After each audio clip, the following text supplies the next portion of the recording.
Welcome back to What Arty Noobs with General Disturbance. This is an SU-100M1. It's a Tier 7 Soviet tank destroyer and it's located on the North Spawn of Himmelsdorf under the command of FendaBenda. Now this tank is derived from the T-3485. It shares the same chassis, but on this one the engine is up front. But there's a 100 to come. It's got 250 alpha and battle has commenced. Now FendaBenda's taking up to the railway yards. There's normally some enemy down this way, but he's got a lot of teammates to accompany. Oh, first enemy's popped up. It's a Jagdpanzer 4. And FendaBenda's going down the road alongside the railway yards. It's getting very close to the enemy.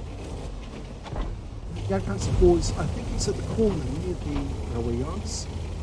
The Jagdpanther 4 and a VK up ahead. There's the Jagdpanther.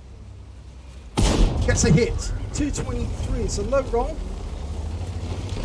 And there's also a SU-1M1 FT. That's a dangerous tank destroyer, that one. Oh, he bounced around from it, but his round also ricocheted off the mantlet.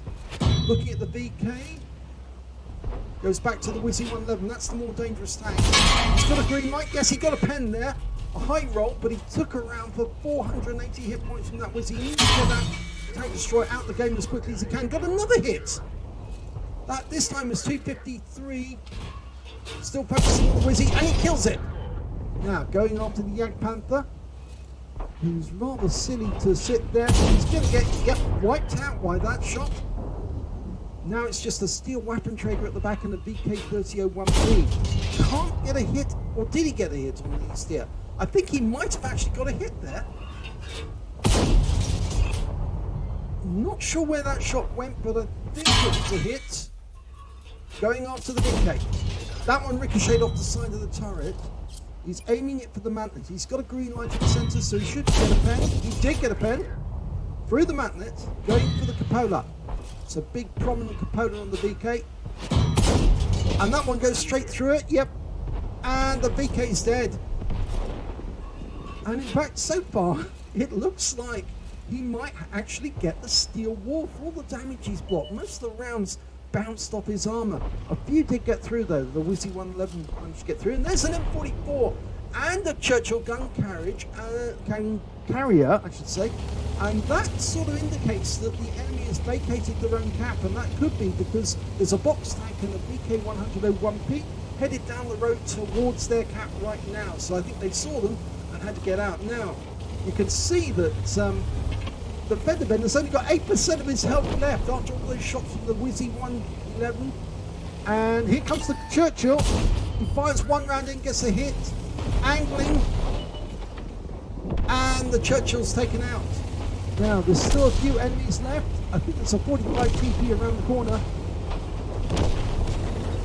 Now, it was doing right well. I think we were up about 8-0 at one point, but they managed to pull some back. We put one round into the rear of the 45 TP. He's looking at us and ignoring our teammates. We get one more round in. Yes, we do, and that's the kill. That's his third kill of the game, and that wins the game. So 15-2 drubbing of the enemy. Let's have a look at the end of battle stats, see how we got on. Well, it's the first class tanker for FendaBenda in the SU-100M1. He got a spotter badge, spotting at least 1,000 hit points of damage for his team.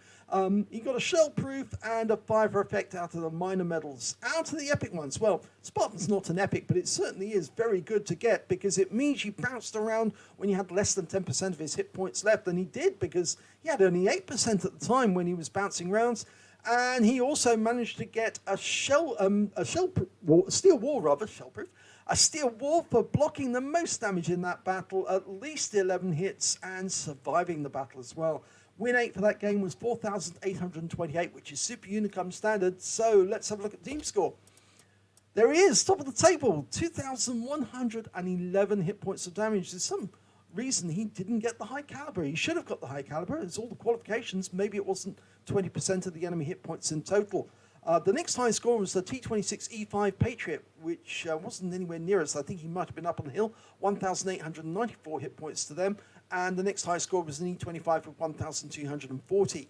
When it came to kills, it was definitely FendaBenda. He got 3 kills, the SU-100M1 got 2, and the T-3485 got the same. And when it came to base XP, well, he's got the top in all 3 columns. 1,091 base experience points, 702 for the T-3485M, and 661 for the E25. He fired 14 shots in that game. He got 14 direct hits, so he did hit the enemy each time he fired, but didn't necessarily get a penetration. He got 10 penetrations in total. Damage of 2,111 hit points, and all of it was at close range. He received 13 hits from the enemy. 3 of them were penetrations, 1 very big one from that SU-100M1 FT, and 10 non-penetrations. So there's the 13 shots that qualified him for the steel wall. Block damage of 1,905 hit points in total by having his engine up front and his crew at the rear. He spotted 5 enemy vehicles, damaged 5 of the enemy, killed 3 of them, and did spotting assistance of 1,429 hit points. On a free-to-play account, he earned 26,928 credits, but after repair and ammunition resupply, he did use some premium ammo.